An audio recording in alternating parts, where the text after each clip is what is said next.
बोली सर गुरुदेव महाराज की जय। सर्वश्री आशुतोष महाराज की जय। सियावर रामचंद्र भगवान की जय। सच्चे दरबार की जय। प्रिय भागवत प्रेमियों, अत्यंत सौभाग्यशाली हैं हम सभी जिन्हें यह सौभाग्य प्राप्त हुआ है कि आज हम गुरुदेव सर्वश्री आशुतोष महाराज जी के सीम कृपा एवं आशीर्वाद से दिव्य ज्योति जागती संस्थान के तत्वाधान में हमेशा की भांति संत महापुरुषों के विचारों को, श्री गुरुदेव महाराज जी की प्रेरणा को श्रवण करने हेतु यहाँ उपस्थित हुए हैं, जो इस भक्ति पथ पे चलने हेतु हम सभी को अत्यंत आवश्यक होते हैं। 84 लाख योनियों में मनुष्य जन्म की प्राप्ति जैसे दुर्लभ होती है, ठीक उसी तरह मनुष्य जन्म की प्राप्ति के पश्चात भी ईश्वर के होने में, ईश्वर की सत्ता में विश्वास का होना, ये भी उतना ही दुर्लभ होता है। इसके पश्चात ईश्वर की चर्चा सुनने को प्राप्त होना भी, कथाएं सुनने को मिलना, सत्संग विचार सुनने को मिलना, ये भी दुर्लभ होता है। सत्संग प्रवचन कथा कीर्तन सुन लेने के पश्चात भी एक योग्य गुरु का, समय के पूर्ण सद्गुरु का प्राप्त होना, ये भी उतना ही दुर्लभ होता है। और हम सभी इन तमाम पड़ावों को पार करते हुए आज इस मुकाम पे पहुँचे हैं कि गुरुदेव की असीम कृपा से न जाने कितने असंख्य अनंत जीवों में से हमें यह सौभाग्य प्राप्त हुआ है। आज इतने वर्ष के पश्चात भी हम उनकी ही आशीर्वाद एवं कृपा से इस मार्ग पे अग्रसर हो पा रहे हैं, बढ़ पा रहे हैं। महत्वपूर्ण यह है कि ये जितनी भी दुर्लभताएं हैं ये हमें प्राप्त तो हो गई, लेकिन इसमें हमारा पुरुषार्थ क्या है, इसमें हमने क्या किया, देखा जाए तो शायद कुछ भी नहीं। ये सब और सब ईश्वर की, गुरु की अनंत कृपा आशीर्वाद से ही संभव हो पाया है। इस मार्ग पे चलते हुए आज तक अगर हम स्वयं को यहाँ ला पाए हैं तो गुरुदेव की अनंत अनुकंपा है। लेकिन इस मार्ग पे चल पाना इतना सहज और सरल नहीं होता। गुरु की कृपा ना हो तो ये संभव ही नहीं है। इसीलिए संत महापुरुषों ने इस मार्ग को दुर्गम कहा, दुःसाध्य कहा, और इसमें सफलता की प्राप्ति हेतु सदैव गुरु की कृपा की आवश्यकता होती है। आज के सत्संग विचारों के माध्यम से हम ऐसे ही कुछ विचारों पे चिंतन करने का, मनन करने का प्रयास करेंगे। हम देखते हैं संसार में चलते हुए इंसान संसार की छोटी से बड़ी उपलब्धियों को प्राप्त करने हेतु न जाने कितना अथक प्रयास करता है, निरंतर भाग रहा होता है। चाहे वो विद्यालय, महाविद्यालय, विश्वविद्यालय की कोई डिग्री हो या किसी तरह की कोई नौकरी की पद प्रतिष्ठा हो या संसार में अन्य कोई सम्मान, लेकिन इनकी प्राप्ति के पश्चात भी जिस लक्ष्य को प्राप्त करने के लिए ईश्वर ने हमें यह अवसर दिया वो हमसे दूर ही होता है। सीधा सा उत्तर है, हम किसी भी संत से, किसी भी मत को मानने वाले से, किसी भी धर्म ग्रंथ से अगर हम इस प्रश्न का उत्तर ढूंढना चाहें कि मनुष्य जीवन का उद्देश्य क्या है, तो वह है ईश्वर की भक्ति, ईश्वर की प्राप्ति, मोक्ष की प्राप्ति, मुक्ति की प्राप्ति, आनंद की प्राप्ति, स्थिरता की प्राप्ति, जन्म मरण की व्याधि से मुक्त होना। लेकिन इसके लिए इस यात्रा में समय के पूर्ण सद्गुरु की जो आवश्यकता है, उनकी जो कृपा है, वो पग पग पे आवश्यक होती है। इंसान के, साधक के अपने संस्कार, जन्मों जन्मों के उसके स्वयं के विकार उसके मार्ग में कठिनाई बनकर आते हैं। इसीलिए वो संसार की तमाम उपलब्धियों को प्राप्त करके भी उस आनंद को, उस स्थिरता को, उस शांति को अनुभव नहीं कर पाता जो प्राप्त करना उसका एक तरह से जन्म सिद्ध अधिकार था। इसीलिए इसका उत्तर कहें या इसकी एक शर्त कहें या इसकी एक आवश्यकता कहें, इसको समझाते हुए आद्य गुरु शंकराचार्य जी ने अपनी रचना गुरु अष्टकम के माध्यम से बहुत सुंदर समझाया है। हम सब ने अनेकों बार इसको सुना है। हम में से कई साधकों को ये याद भी होगा। उन्होंने इस 8 श्लोक के गुरु अष्टकम में संसार की समस्त उपलब्धियों को गिनाया है, चाहे वो शरीर का सौंदर्य हो, सुंदर पत्नी पुत्र का होना हो,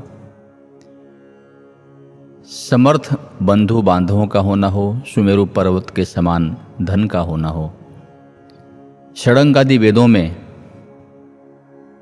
निष्णात होना हो, गद्य और पद्य की रचना में समर्थ होना हो,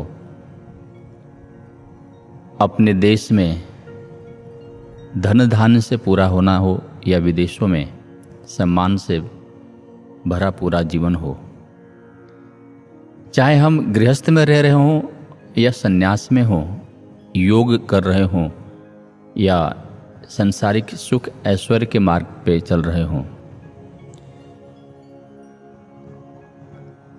अरण्य में हो या हम शहरों में रहते हों,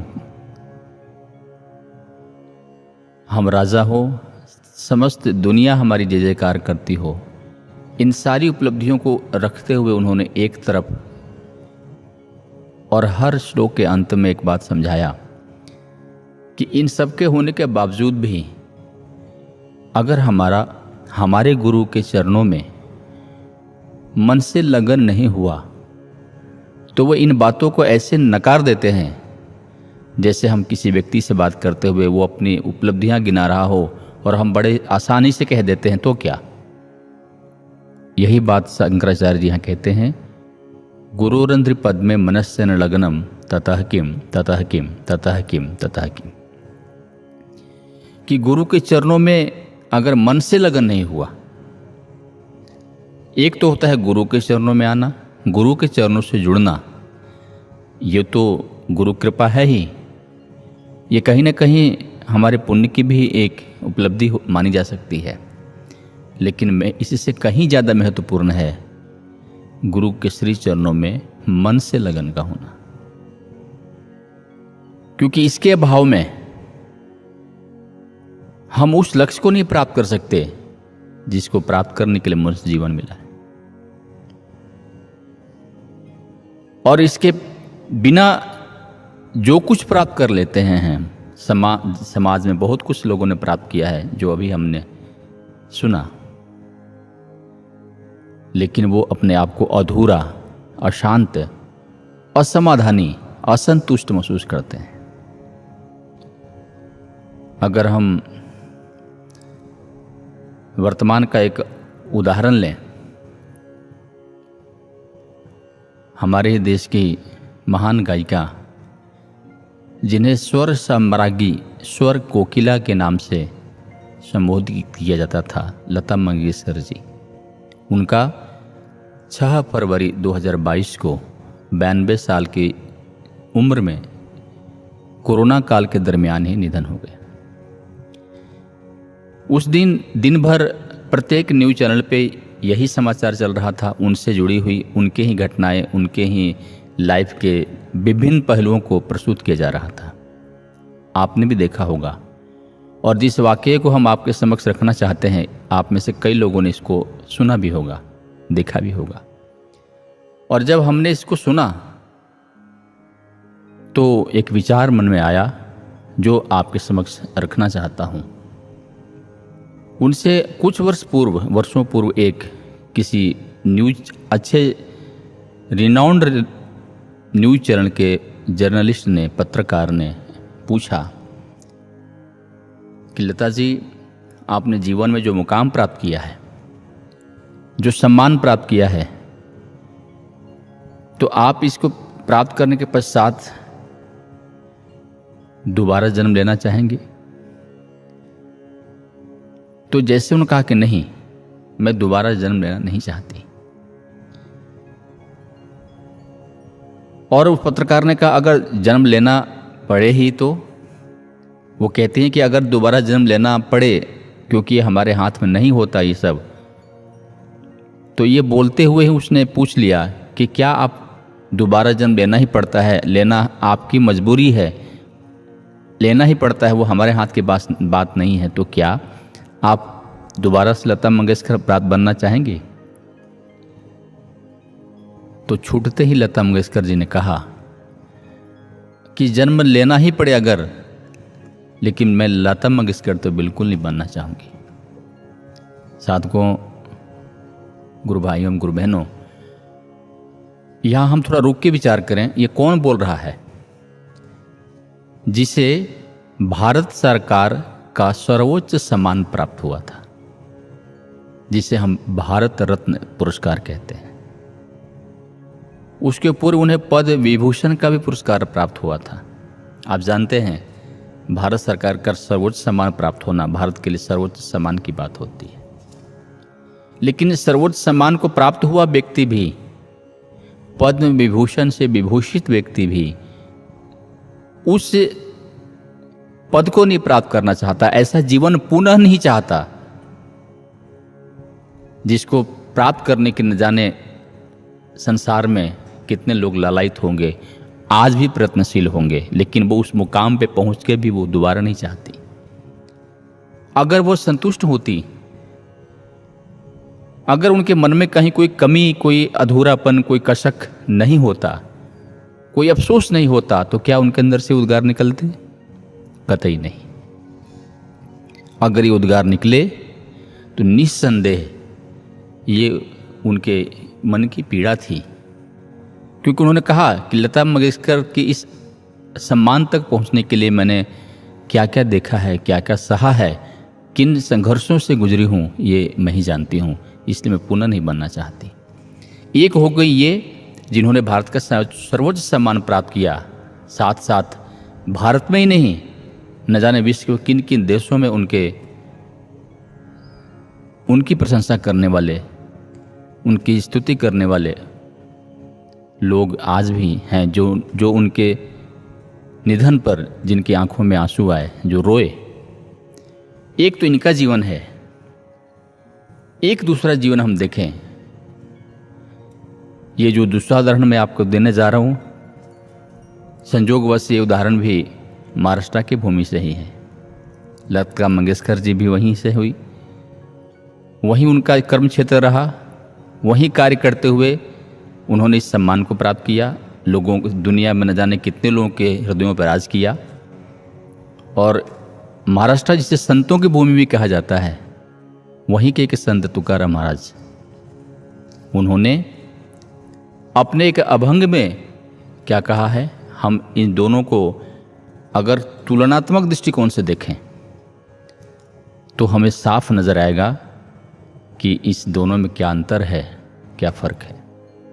संत तुकाराम जी अपने अभंग में कहते हैं, तुका महणे गर्भवासी आमहा घाला वे सुखासी। और ये पांडुरंग श्री कृष्ण के समक्ष कह रहे हैं, क्योंकि गर्भ में आना, तरह तरह की यातनाओं से गुजरना, गर्भाग्नि की जल को सहना, इससे शायद कोई नहीं चाहता। लेकिन वो कहते हैं कि और उनको भी लगता है कि कहीं ना कहीं परमात्मा इस बात के लिए तैयार ना हो कि मैं अपने भक्त को दोबारा इस पीड़ा से कैसे गुजरने दूं। लेकिन वो कहते हैं, पांडुरंग, हे कृष्ण, हे विठल, तुम इस बात से चिंतित ना हो कि मुझे गर्भ में जाना पड़ेगा, पीड़ा सहना पड़ेगा। मुझे ऐसे अनेक बार गर्भवश स्वीकार है। वो इसलिए कि मैं उन लोगों को जो अभी भी ईश्वर से दूर हैं, कृष्ण से दूर हैं, विठल से दूर हैं, पांडुरंग से दूर हैं, भक्ति से दूर हैं, ब्रह्म ज्ञान से दूर हैं, उन्हें इस पथ पे लाने के लिए मुझे इस वेदना को सहने में भी कोई परहेज नहीं है। अब देखें, अक्सर हम देखते हैं, आज ये कोई नई बात नहीं है और ये किसी एक संत के साथ नहीं हुआ। एक तरफ लता मंगेशकर जी का जीवन सुविधाओं से, सम्मान से भरा हुआ था, और एक संत तुकाराम जी का जीवन अभावग्रस्त जीवन, संत तुकाराम जी का सुविधा से भरा पूरा जीवन लता मंगेशकर जी का। लेकिन वो नहीं चाहती, संत तुकाराम जी को जीते जी कोई पुरस्कार नहीं मिला। जो मिला वो उनका अंतःकरण, उनकी आत्मा जानती है, या उनके गुरु या ईश्वर जानता है। तो ये जो उद्गार हैं, ये जो मनोदशा है, ये जो अंतर की एक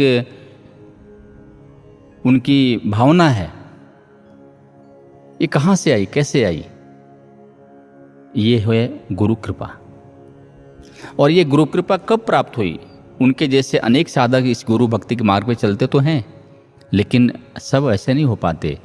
वजह थी कि उन्होंने अपने गुरु से अपने मन को लगाया था, जो कार्य अत्यंत कठिन है, लेकिन उन्होंने ये करके दिखाया था। और गुरु चरणों में मन के लगन के कारण ही वो इस संत तुकाराम महाराज जी की अवस्था को प्राप्त हुए, जिन्हें महाराष्ट्र के अंदर जगत गुरु तुकाराम जी की उपाधि भी दी जाती है। उनके ग्रंथ तुकाराम गाथा को वहाँ के लोग पांचवा वेद की तरह सम्मान देते हैं।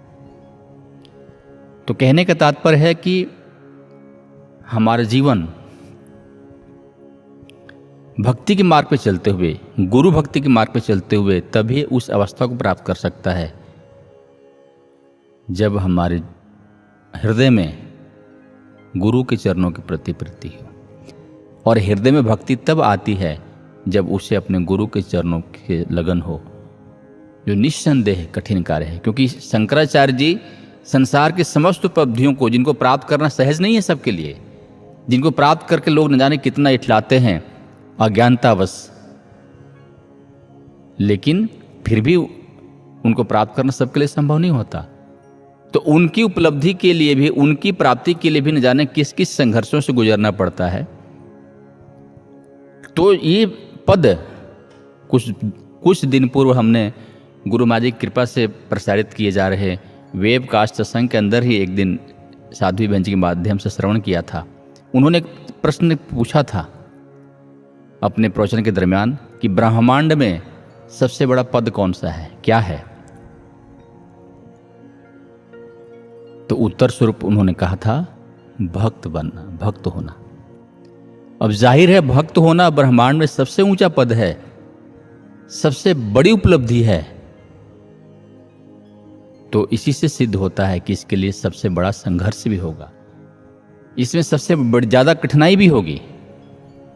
हम आज यूपीएससी की एग्ज़ाम देते हैं, यूपीपीएससी की एग्ज़ाम देते हैं, बीपीएससी की एग्ज़ाम देते हैं, एमपीएससी की एग्ज़ाम देते हैं, आईएएस और आईपीएस बनना चाहते हैं। उसके लिए कितना संघर्ष, कितनी पढ़ाई, कितनी स्टडी करनी पड़ती है, जिसके बाद इनका जीवन, आप में से कई लोगों ने इस ओहदे को प्राप्त किया होगा, इस पे कार्यरत होंगे, लेकिन इसके बावजूद भी हम कितने संतुष्ट हो पाए हैं, हमारा जीवन कितना आनंदपूर्ण है, ये हमारा हृदय जानता है।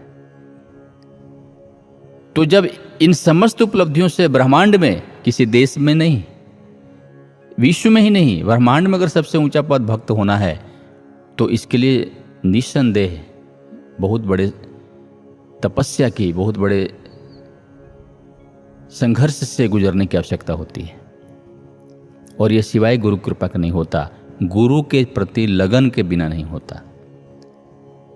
इसलिए कहते हैं ये ऐसा लगन हो जैसा पपीहे का स्वाति नक्षत्र के बूंद के लिए होता है। वो निरंतर उसी की रट लगाया रहता है।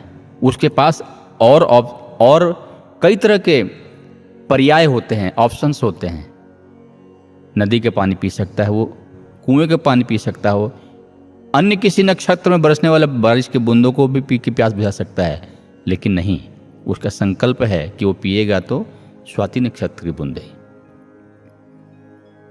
ये क्या सिखाती है? और नीर है, लेकिन नहीं, हम गुरु भक्ति मार्ग पे जब आगे बढ़ते हैं तो हमारे लिए संसार की तरफ से कई प्रलोभन आते हैं, कई और रास्ते दिखते हैं। लेकिन एक जिसको गुरु चरणों से लगन है, प्रीति है, जिसको समझ आ गया है कि गुरु के बिना जीवन व्यर्थ है, और यही बात साईं बुल्ले शाह ने भी समझाया है अपने एक साखी के माध्यम से। जे तू रब नू मनौना पहले, यार नू मना, रब मन जानदा यार नू मनौना औखा है। औखा शब्द का अर्थ भी कठिन ही होता है। यार मनने बिना तो रब नहीं मनना, तेरा यार बाजो किते नहीं कम बनना। यही बात दोहराई। इसलिए जैसे पपीहे को स्वाति नक्षत्र के अलावा कोई मार्ग नहीं, उसी तरह इस भक्ति मार्ग पे चलते हुए अगर संघर्ष आता है, कठिनाइयां आती हैं, दुविधाएं आती हैं, तो एक सच्चा साधक किसी और तरफ नहीं आस लगाता। वो ना तो किसी देवी देवता की तरफ जाता है, ना किसी अन्य रिश्तेदारों की तरफ जाता है, ना गुरु भक्ति के मार्ग को संघर्ष के कारण छोड़ के अन्य कोई मार्ग अपनाता है। जैसे स्वयं साईं बुल्ले शाह, जिन्हें छोटी सी गलती के लिए शायद तराशने के लिए, संवारने के लिए गुरु ने अपने आश्रम से बाहर कर दिया। रात रात जागे, रात रात रोए, लेकिन गुरु के अलावा कहीं और किसी की शरण में नहीं गए। हमने कई बार भजनों में सुना होगा कि मैं तू हूं भक्तन का दास, भगत मेरे मुकुट मणि। मुकुट राजा के सिर पे सुशोभित होता है, अर्थात सबसे ऊंचा आभूषण होता है। उसमें स्थित मणि भगवान अपने भक्तों को कहता है।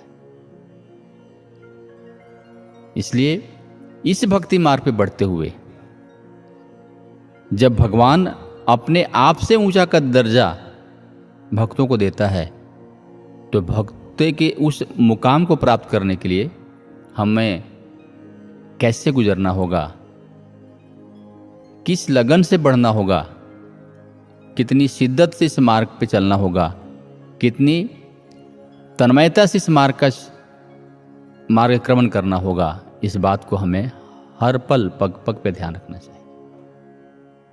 अन्यत्र बातों में अगर हमारा ध्यान गया, होता क्या है, ये क्यों नहीं हो पाता?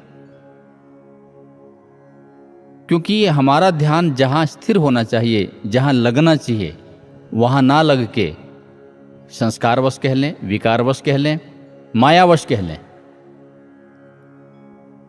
संगतिवश कह लें, हमारा ध्यान अन्यत्र बिखर जाता है, कहीं और जुड़ जाता है।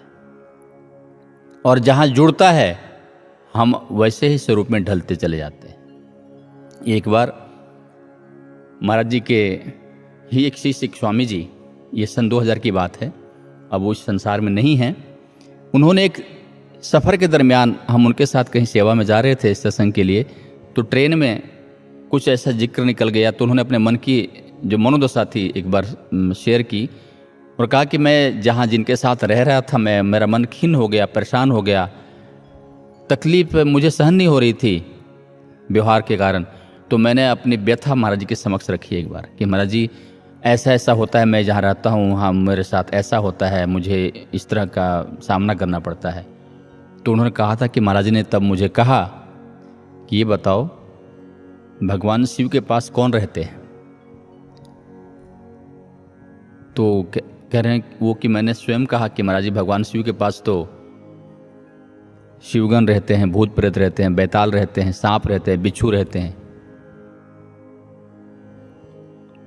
जो दिखने में विकृत होते हैं, जिनके विचार, जिनके आकार, जिनकी आवाजें डरावनी होती हैं, जिनके अंदर विष भरा होता है, लेकिन वो फिर भी शिव के ही अधीन होते हैं। तो महाराज जी ने कहा कि अगर आप शिव तक पहुंचना चाहते हैं तो आपको इनकी तरफ ध्यान नहीं देना। अगर उनकी तरफ देखोगे तो डर लगेगा, उनकी आवाज़ों की तरफ ध्यान दोगे तो भय पैदा होगा, उनके चेहरों को देखोगे तो तुम्हें तकलीफ होगी। तुमने सीधा शिव को देखना है, वो तुम्हें कुछ नहीं करेंगे बशर्ते तुम ध्यान अपने लक्ष्य की तरफ रखो। अर्थात गुरु महाराज जी ने समझाया कि इस भक्ति मार्ग पे हम चल रहे हैं, ये गुरु का दरबार पूर्ण दरबार है। हर तरह के लोगों को गुरु किसी को के लिए ना नहीं कहते, हर किसी को बुलाते हैं, हर किसी को मौका देते हैं, हर किसी को अवसर देते हैं, क्योंकि गुरु ही का ही दरबार एक ऐसा होता है जहां किसी के लिए ना नहीं होता।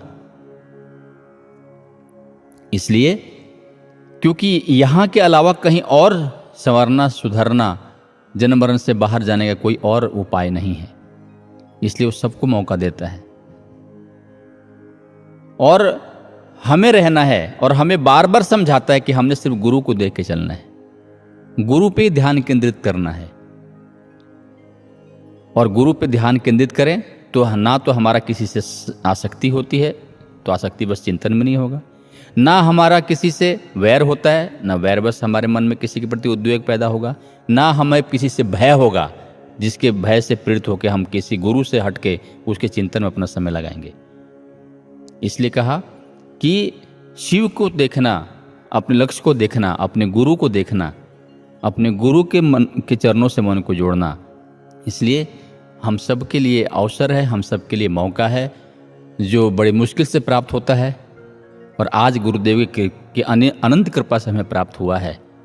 तो हमें गुरु चरणों में प्राप्त इस अवसर का लाभ उठाते हुए अपने जीवन को धन्य करते चलना है। इन्हीं विचारों को आपके चरणों में रखते हुए मैं अपने विचारों को विराम देना चाहूँगा। बोलिए सद्गुरुदेव महाराज की जय, सर्वश्री आशुतोष महाराज की जय, सच्चे दरबार की जय।